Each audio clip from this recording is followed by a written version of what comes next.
Hola a todo el mundo. Soy Andrés Navarro, profesor en los estudios de psicología de la UOC, la Universitat Oberta de Cataluña. Hoy, desde esta institución, en colaboración con la revista digital Mente y Ciencia, queremos abordar el fenómeno de los falsos recuerdos. ¿Es la memoria humana una fotografía fiel y literal de aquello que ocurrió? ¿O es más bien un registro de información susceptible de múltiples distorsiones? ¿Qué sabemos al respecto? Para responder a estas cuestiones, contamos con nada más y nada menos que la mayor autoridad mundial sobre el fenómeno de los falsos recuerdos. Ella es psicóloga, matemática y criminóloga, profesora e investigadora de la Universidad de California, Irvine, escritora de 20 libros y autora de cerca de 500 artículos científicos sobre los falsos recuerdos. La American Psychological Foundation le otorgó la medalla de oro por su trayectoria profesional. Ha sido reconocida como una de las 100 psicólogas e investigadoras más influyentes del siglo XX, obteniendo el puesto 58 y siendo la mujer de más alto rango en la lista. En 4 décadas de un trabajo prolífico y francamente brillante, ha conseguido demostrar cómo el ser humano es capaz de crear falsos recuerdos de eventos que nunca sucedieron, muchas veces de forma absolutamente involuntaria. Bienvenida, doctora Elizabeth Loftus. Gracias. Es un placer. Desde la Universitat Oberta de Cataluña y la revista Mente y Ciencia, queremos agradecerle que haya hecho un hueco en su agenda para concedernos esta entrevista. Estamos francamente emocionados y agradecidos, pues somos verdaderos seguidores de su trabajo. El compañero Fran González dirige la revista Mente y Ciencia, y tanto Laia Verdiel como yo somos profesores en el área de atención y memoria en los estudios de psicología de la Universitat Oberta de Cataluña. Apreciada doctora Loftus, si nos lo permite, quisiéramos comenzar la entrevista con un pequeño experimento. Un segundo, por favor. ¿Vais a experimentar conmigo? Sí, solo un poco, siempre que esté de acuerdo. En un momento aparecerá una foto. ¿La foto? Un momento, por favor. La ciencia requiere su tiempo. Muy bien. Ok, aquí está. Madre mía. Profesora Loftus, si es tan amable de ver la imagen. Sí, estoy viendo la fotografía. Usted recuerda este evento, ¿cierto?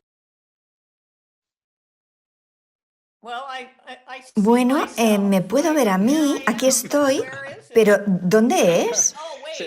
Espera, veo a otras personas que conozco. Sí, sí. ¿Pero dónde estamos? Probablemente sea una conferencia. Efectivamente, usted estaba allí. Parece que son presidentes anteriores. No estoy segura. Veo muchas personas que conozco, es curioso, pero... Entonces no lo recuerda.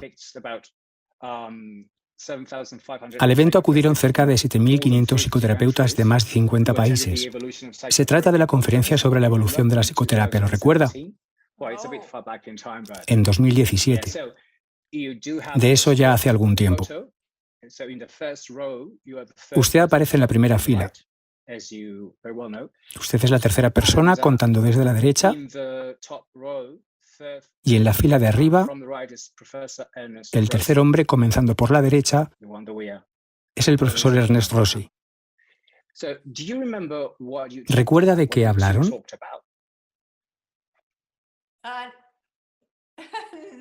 No lo recuerdo. ¿De qué hablamos? ¿Por qué lo recordaría? ¡Guau! Entonces, usted y el profesor Ernest Rossi asistieron a la misma conferencia. Pero como supongo que sabe bien, esa conversación con el doctor Rossi realmente nunca tuvo lugar. Lo que hemos hecho es mezclar recuerdos auténticos y congruentes con un recuerdo falso. Es cierto que usted y el profesor Rossi asistieron a la conferencia, tal y como se observa en la fotografía, pero esta segunda imagen en la que sale usted con él nunca fue tomada realmente. Es un fotomontaje, lo cual otorga al falso recuerdo mayor veracidad. ¿Es así como se implantan los falsos recuerdos?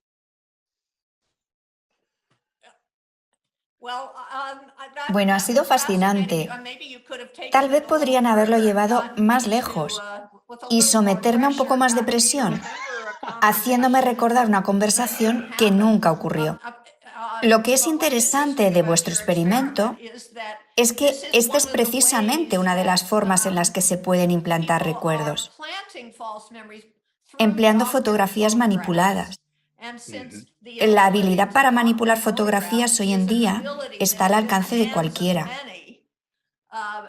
Y lo cierto es que se puede utilizar para generar falsos recuerdos. Es una situación que puede ser algo aterradora incluso. Absolutamente. Buenos días, doctora Loftus. Buenos días. Gracias nuevamente por estar aquí con nosotros. Es un gran placer. Mi primera pregunta es, ¿cuándo y por qué comenzó a investigar el fenómeno de las falsas memorias? ¿De dónde vino la primera sospecha? Mirando atrás, he realizado diversos estudios sobre la memoria desde que era una estudiante de posgrado.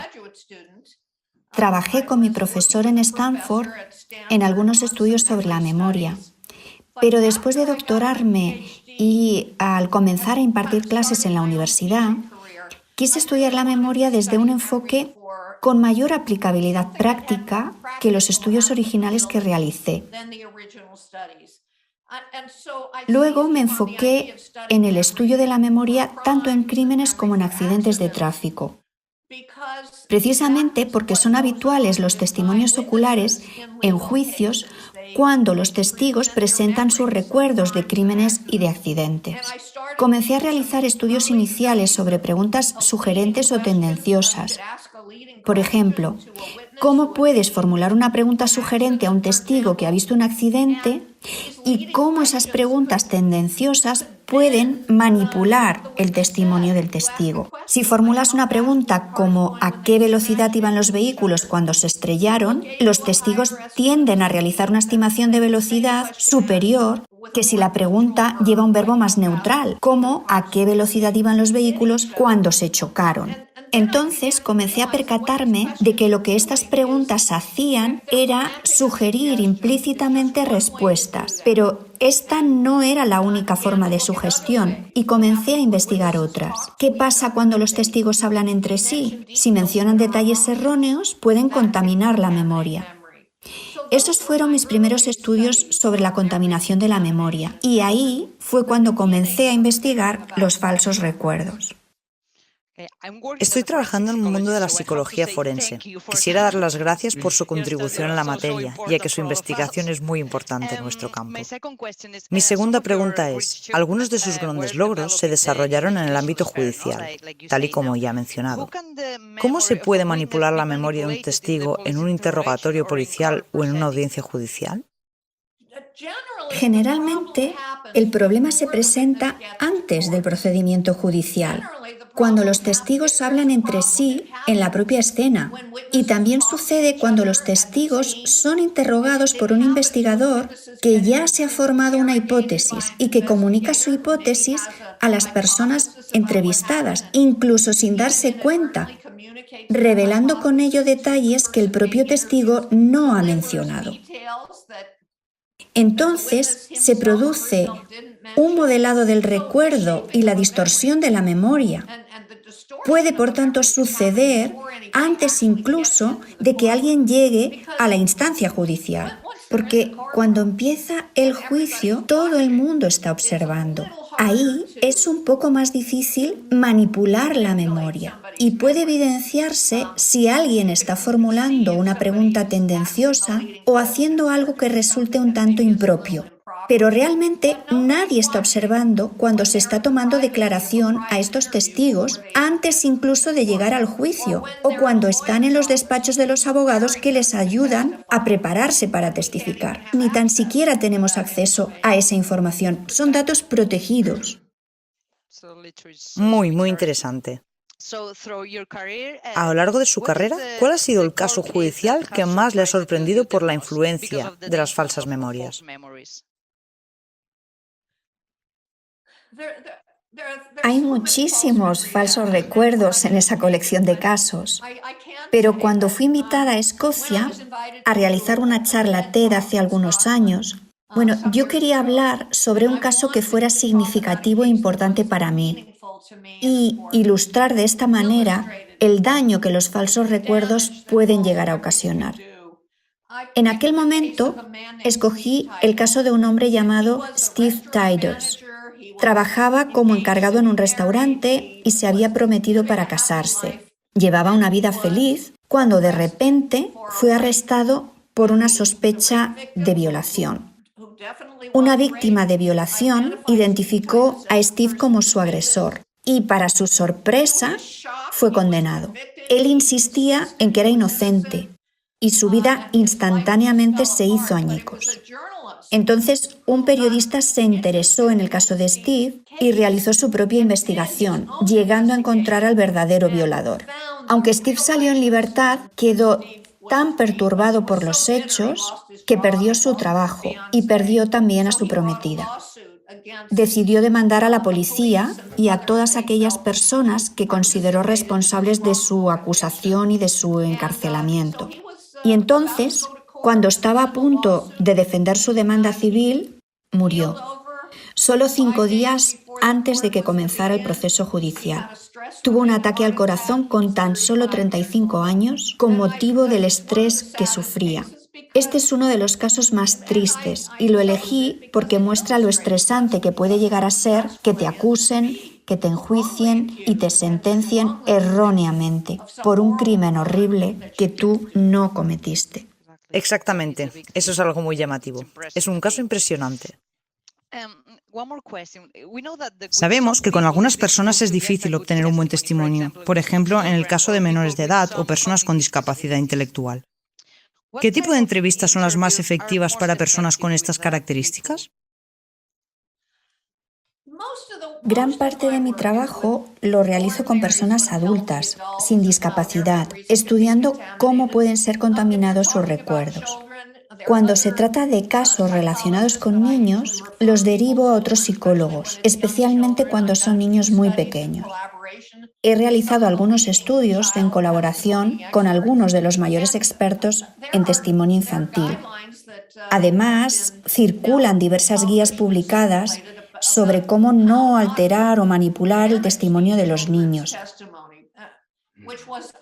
Algo que desgraciadamente sucede una y otra vez. Y gente inocente termina siendo condenada a prisión basándose en historias absurdas, sin contrastar, que han narrado niños pequeños y que describen abusos masivos en rituales satánicos. Algunas de estas personas fueron sentenciadas, pero muchas de ellas son libres ahora. Gracias. Para finalizar con el tema de la psicología del testimonio, ¿cuál es su opinión sobre las técnicas que se utilizan para evaluar la credibilidad de los testigos? Como por ejemplo la CBCA o técnicas similares. Pues no lo sé.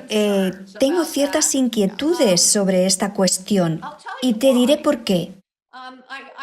Una vez trabajé en un caso donde una persona afirmaba que había sido atacada por un médico. En la sala de exploración, el doctor supuestamente presionó un botón para cerrar la puerta antes de atacar a la víctima. Entonces, un experto que intentó reforzar este testimonio dijo: «Ese es un detalle inusual, confiriéndole así al testimonio mayor credibilidad». Al final resultó que no había ningún mando o botón para cerrar la puerta por control remoto. No había ninguna puerta de cerrado automático. Por lo tanto, este experto usó ese detalle inusual cuando era completamente falso. Eso es tan solo una de las primeras cosas que me vienen a la mente cuando pienso en esas listas o guías de credibilidad y en cómo pueden llegar a usarse erróneamente. Sí, comprendo. Es como si necesitáramos algo más consistente para evaluar la credibilidad, pero es difícil hacerlo, ¿no? Y estas técnicas quizá no son la mejor opción. Muchas gracias. Así es. Bienvenida, profesora Loftus. Siento no tener un inglés más fluido. Soy Fran González, director de la revista Mente y Ciencia. Es un tremendo honor hablar con usted. Gracias. Profesora Loftus, todavía existen algunas formas de psicoterapia regresiva que tratan de ahondar en la biografía de los pacientes, interesadas en el pasado y las experiencias en la niñez. Este es un asunto controvertido frente a la evidencia empírica de cómo funciona la memoria. El psicoanálisis y la terapia basada en la hipnosis son solo algunos ejemplos. Mi pregunta es, ¿de qué forma este tipo de psicoterapia contribuye a la implantación de falsos recuerdos?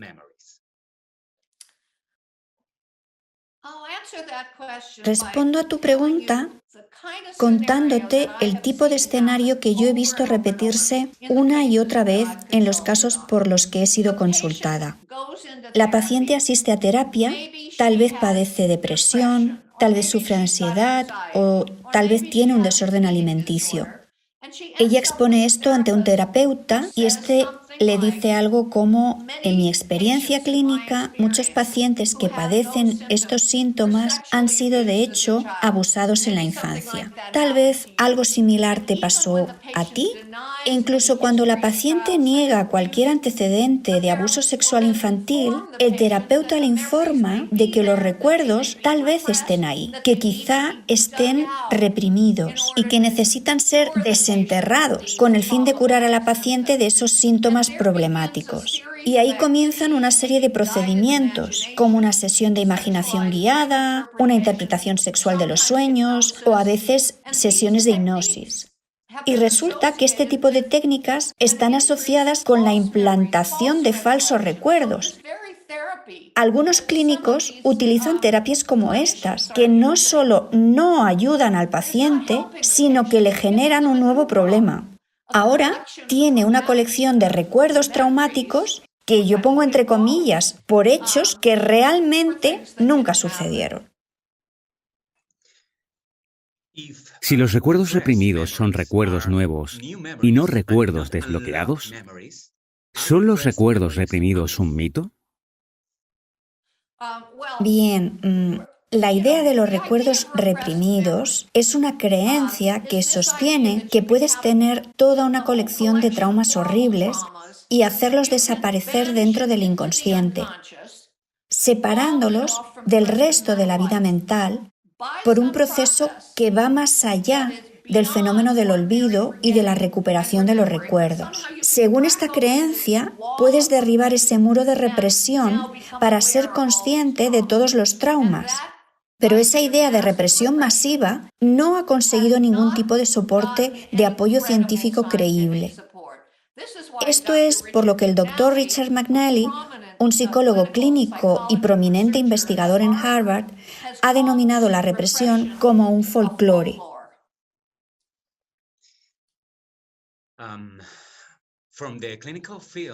Desde el ámbito clínico se ha reportado cómo un evento traumático puede desencadenar un proceso de disociación traumática.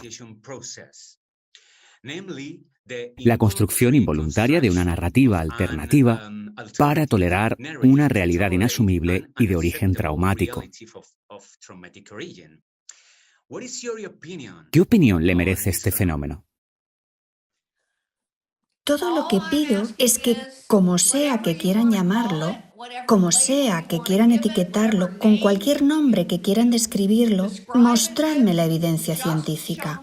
La evidencia de que, por ejemplo, puedes ser violado desde los 5 a los 16 años, y este es un caso real, y olvidar completamente tus recuerdos de esta serie de violaciones, hasta que unos años después vas a terapia y de repente vuelven a ti todos los recuerdos de forma absolutamente nítida. ¿Dónde está la evidencia? Hasta ahora, los creyentes y defensores de estas ideas no han sido capaces de ofrecer evidencia científica creíble.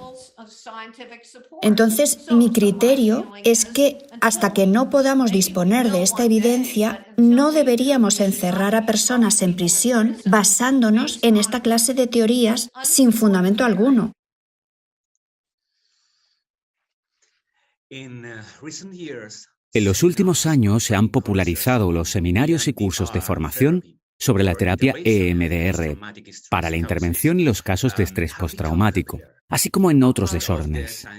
Una parte de la comunidad científica considera controvertida la técnica de los movimientos oculares y cuestiona su fundamentación empírica. ¿Qué opinión le merece la terapia EMDR como una estrategia para lidiar con recuerdos traumáticos?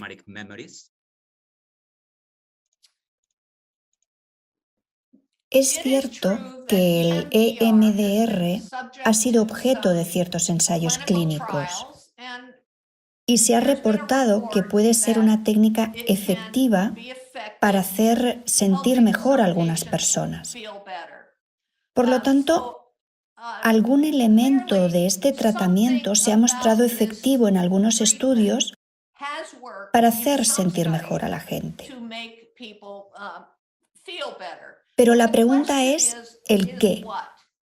¿Será el efecto de la habituación? ¿Será solamente el hecho de que si tú atraviesas por una experiencia traumática y la repasas posteriormente, a veces puedes habituarte a ella, debilitando el agarre emocional que este recuerdo tiene en ti? ¿O el efecto de la terapia está relacionado con los movimientos oculares? Verdaderamente no estoy convencida de que exista algo más allá de la habituación, lo que significa que se puede obtener este mismo resultado sin tener que mover la varita y sin tener que invertir miles de dólares o de euros en cursos de formación para aprender a aplicar esta clase de tratamientos. Creo que realmente puedes hablar con investigadores clínicos y hacerles esta pregunta. ¿Creéis que hay algo en el EMDR más allá del efecto de la habituación? Gracias. Profesora Loftus, hay un elemento que resulta aterrador. Y es que no estamos hablando solo de que puedan manipular nuestra memoria externamente, sino que nosotros mismos podemos alterar nuestra memoria y reelaborarla involuntariamente cada vez que recordamos un evento. Entonces, ¿qué grado de fiabilidad podemos concederle a la memoria a largo plazo? Especialmente a los recuerdos de eventos o de la llamada memoria episódica. No sé si es posible contestar a esta cuestión sobre la confiabilidad de la memoria. Depende completamente de las condiciones. Pero la premisa de tu pregunta, que sostiene que las personas podemos alterar nuestros propios recuerdos sin necesidad de sugestiones externas, es todo un hecho. Es una forma de autosugestión.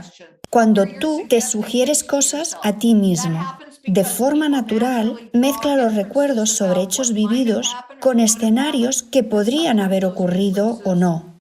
Esas influencias, esas sugestiones pueden solidificarse y comenzar a percibirse como recuerdos reales, cuando realmente nunca sucedieron. Y esa es solo una de las formas que existen para alterar nuestros propios recuerdos. ¿Cómo de fiable es la memoria? Depende del contexto y de las circunstancias. Pero desde mi criterio, desde mi punto de vista, considero que hay mucha ficción espolvoreada sobre la memoria de los hechos. Bien, ya veo. Teorías de la conspiración, el efecto Mandela, hasta las fake news en Internet y las redes sociales. ¿Podría darnos alguna pista para protegernos de la manipulación de nuestra memoria individual y colectiva? Pienso que las grandes compañías tecnológicas podrían ayudarnos a resolver este problema. Mira, recientemente quise compartir una publicación en Facebook y saltó la alerta. ¿Es usted consciente de que el contenido que se dispone a compartir tiene 8 años? Yo sinceramente no me había dado cuenta. Pensaba que iba a compartir con mis amistades de Facebook un artículo reciente. Pero en ese instante recibí una advertencia que me hizo parar y reflexionar sobre si verdaderamente lo que yo quería era compartir ese artículo de hace 8 años. Considero que si tuviéramos esta clase de advertencias, ¿estás seguro que quieres compartir esto? Podría lograrse que las personas se detuvieran a pensar antes de publicar el contenido, ya sea porque existen dudas sobre su fiabilidad o porque puede tratarse de una publicación desactualizada, susceptible de generar desinformación o engaño. Al menos estos sistemas podrían ayudarnos a dar un paso en la dirección correcta. Sí, mucho, sí. Casos de fobias e incluso de estrés postraumático que se sustentan en falsos recuerdos. ¿Es posible emplear la evidencia científica disponible sobre la implantación de falsos recuerdos para desarrollar técnicas de intervención en psicoterapia? Hay dos formas de contestar esta cuestión. Una de ellas es, ¿podemos distorsionar deliberadamente la memoria de alguien para permitirle vivir una vida más feliz y saludable? O tal vez incluso reducir los síntomas de un trastorno por estrés postraumático, por ejemplo. En principio, técnicamente considero que es posible. Ahora bien, en la práctica vamos a toparnos con asuntos éticos con los que tendremos que lidiar. ¿Debería o no un terapeuta o cualquier persona ser capaz de contaminar la memoria de alguien? Si es para su beneficio, estamos hablando de que una psicóloga conteste a esto en nombre de todo el mundo. Y verdaderamente es la sociedad la que debe decidir qué clase de reglas queremos tener. ¿Deberíamos apoyar la manipulación de los recuerdos como una manera de ayudar a la gente a tener una vida feliz y saludable? ¿O deberíamos prohibir su uso?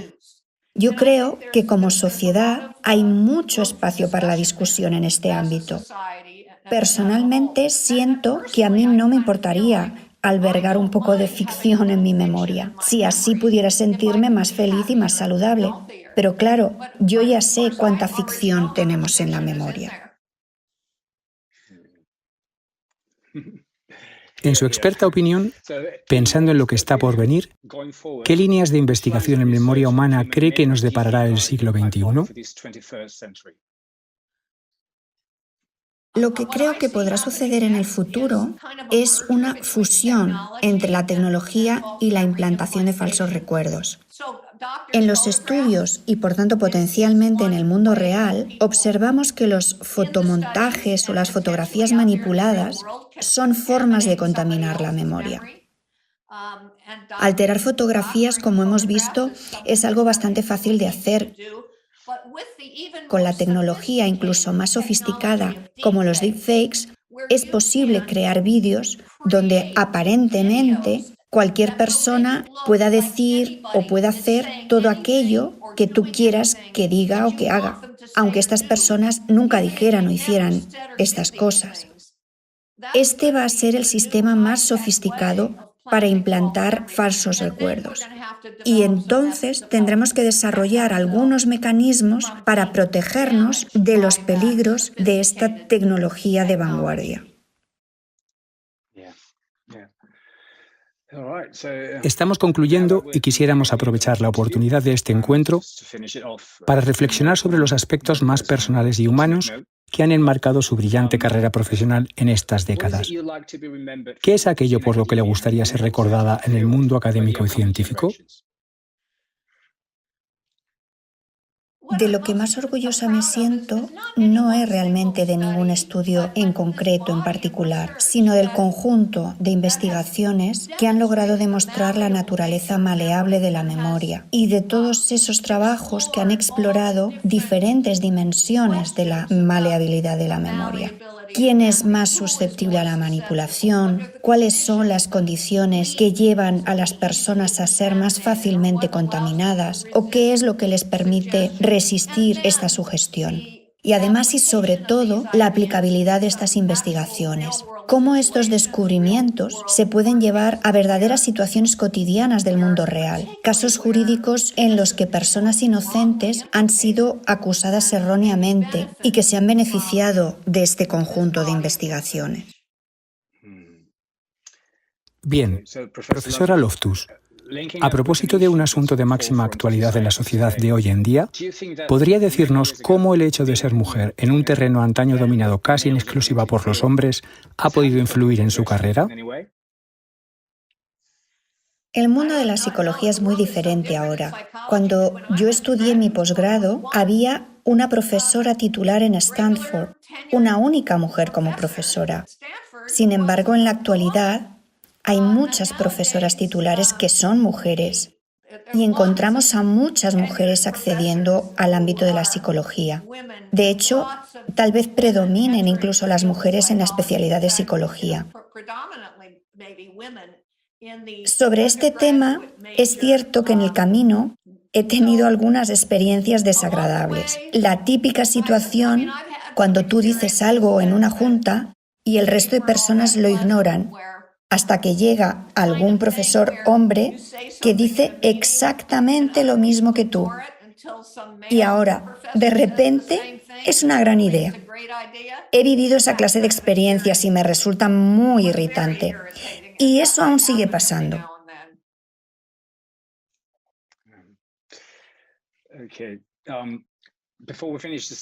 Antes de despedirnos, apreciada doctora Loftus, ¿hay algún tema que le interese abordar y que no hayamos tratado en esta entrevista? No, la verdad es que ha estado muy bien y me esperan varias entrevistas más. Hoy es un día intenso de entrevistas. Por alguna razón, los lunes están plagados de conversaciones por Zoom. Así que voy a tener que tomarme un buen almuerzo antes de mi próxima cita en unos 15 minutos. Sí, debería. Gracias. Muchas gracias. Desde la revista Mente y Ciencia y la Universidad Oberta de Cataluña, queremos agradecerle la fantástica oportunidad de conocerle y de aprender de usted. Prometemos atesorar este evento en nuestra memoria a largo plazo. Un fuerte abrazo desde España. Gracias por esta oportunidad. El placer ha sido mío. Muchas gracias. Gracias. Gracias. Hasta pronto. Hasta pronto.